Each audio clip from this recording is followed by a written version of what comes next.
Welcome to Inside the Podcast. It is great to have you with us today as we dive deep into scriptures, seeking the historical truths and spiritual realities that transform how we live right now. As we open this brand new 7-part series, we have to clear the air about how we approach Jesus. Many people come to the scriptures looking for therapy, a quick dose of spiritual medicine to soothe their anxiety or make them feel blessed in a worldly sense. But let's be clear, Jesus is not just your therapist. He's your king. The teachings of Christ aren't a psychological exercise meant just to make you comfortable in your current state. They are a mandatory guide designed to transform your character so that you can navigate the world and the chaotic technologies of our modern age with a kingdom mind. Today, we're looking at the ancient Israel camp in the wilderness and how it layout directly connects to Jesus' healing ministry in Matthew chapter 8. But before we get to look at the camp, I wanted to tell you a story about a man who lived right in the middle of it. He was born a slave under the heavy hand of an empire, but his family story changed history. His older sister was a prophetess, and his younger brother was raised as a prince and became a fugitive and returned as a deliverer. When the Almighty called his brother to confront the powerful ruler on the earth, the brother hesitated, saying his tongue was too heavy. So God chose this man to be the voice. He is the one who stood before the throne of Egypt. He is the one who threw down his wooden staff, watching it swallow the serpents of the magicians. He saw the waters part. He even stood on a hilltop, holding up his brother's weary arms so they could win a battle. But he also carried the weight of a terrible failure. When his brother went up the fiery mountain and didn't return for 40 days, the camp grew restless. They surrounded him, terrified, and he caved to the pressure of the crowd. He took their gold, threw it into a fire, and fashioned the golden calf. It was a massive failure of leadership. Yet, God's grace was greater than his great mistake. God washed him, anointed him, and brought him to the very entrance of the tabernacle to serve. He went from a slave to a spokesman, to an idol maker, to the very high priest. This man is named Aaron. Welcome to Counselor's Corner. Why did Aaron fail spectacularly at the base of that mountain? He failed because the crowd's anxiety grew louder than the presence of God. He lost the center. When we look at Aaron's panic, we are looking at a profound psychological reality in the clinical space. Specifically in system theory, we look at the individual or the family as a system. When we have a crisis hits, the perimeter of our life catches fire. We focus on the loud symptoms, the demanding crowd, the lack of money, the broken relationship. If your core, your center is weak, the fire of the perimeter consumes you. Your brain goes into a state of hyperarousal. You feel like you have to do something to fix the panic, even if that something is building a golden calf.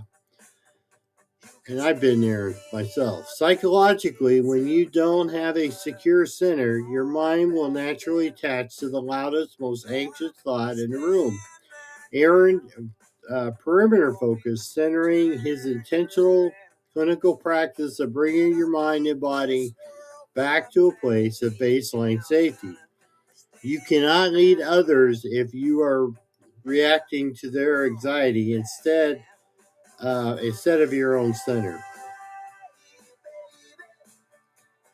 God knew this about human nature. That is why he gave the Israelites a visual geographical sermon in Numbers 2:2. The Israelites are the camp around the tent of meeting, some distance from it. In the wilderness, the tribes were arranged in a massive square, but the tabernacle was literally the center of the camp, every tent oriented towards it. But the most powerful spot was the east gate, the only entrance. Numbers 3, chapter 38 tells us that Aaron and his sons camped directly in front of this gate. Aaron's entire life was an absolute servant to the presence of God. He lived at the center so the rest of the camp could survive. Think of a solar system. If the sun loses its mass, the planets fly off into the dark. Most of us spend our lives trying to fix our planets, our finances, our health, our moods. But the truth is, if you fix the sun, the gravity of the center pulls all the planets back into their proper orbit. God's message was clear. Your life must revolve around my presence, and it requires daily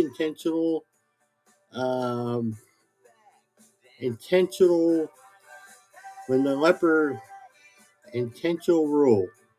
He's making a desperate declaration of need. He falls to his knee before Jesus and say, Lord, if you're willing, you can make me clean. He is begging to be brought back to the center of humanity. He is asking to be real again. And I want you to notice exactly what Jesus does in verse 3. Matthew records it with a deliberate clarity. Jesus reached out his hand and touched the man. Jesus did not heal him from a safe distance with a simple syllable. Under the law, touching a leper made you unclean, but Jesus was the ultimate clinician of the soul. He knew that before this man needed a medical cure, his shattered nervous system needed a physical connection. We look at the Greek word haptomai. It doesn't just mean to make contact. It means to hold of, to secure, fasten. Touch is the ultimate grounding technique. Christ centers us by stepping into our isolation. When the world pushes us to the margins, grace reaches across the boundary lines, grabs us by the hand, and says, you are still here, and you are mine.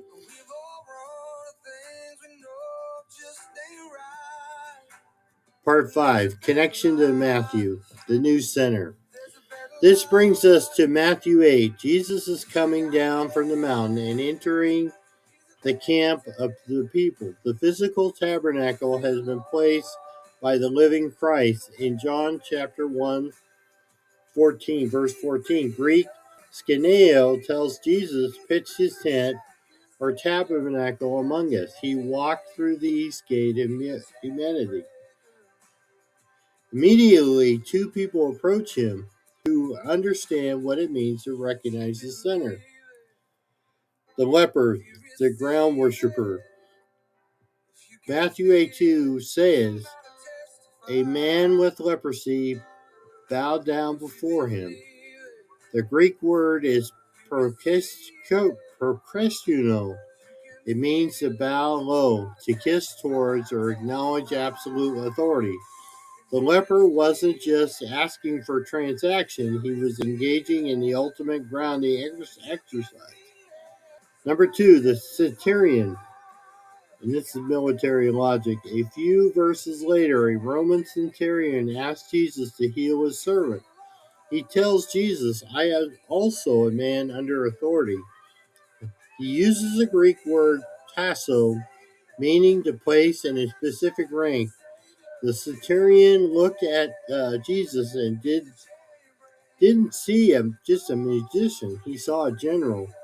He realized that if Jesus is at the center, then sickness, palsy, and death are just soldiers that have to obey orders. Authority is not about proximity, it is about position. Part 6, Application Commentary.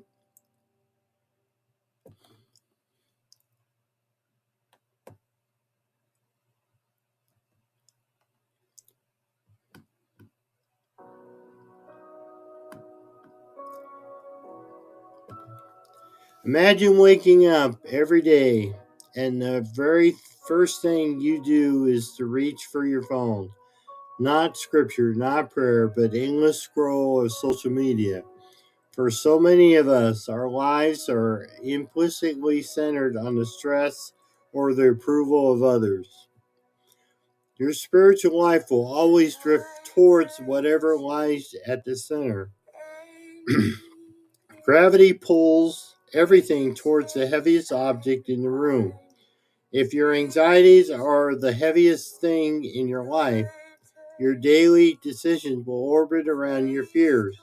But God does not want weekend visitation rights to your life. True authority isn't found in how hard you work at the edges of your life. It is found in who you allow to sit at the center of your camp. It's Jesus, the commander, the soldiers that must come into the alignment. Part 7. As we close today's episode, I want to leave with you this benediction. May the Lord bless you and keep you. May he establish himself firmly at the center of your camp this week. May you find courage to tear down the idols of worry and the golden calves of busyness. And may the grace of Jesus Christ guide your every step or orient your tent towards his presence. Go in peace. Invitation. Take a moment today and look at the layout of your life. What is currently driving your decisions? I want to hear from you. Head over to the Facebook page right now and join the conversation. We have 3 discussion questions posted for this episode, and I will be in the comments interacting with you. What tends to take the center of your life instead of God? Why is it so difficult to keep Jesus at the center when you feel pressured by the crowd? What practically changes in your day-to-day routine when Jesus became your center? Drop your answers on the Facebook page, like the post, and share this episode with someone who needs to find their center today. We'll see you in the next insight. Would you like to draft an actual... Okay.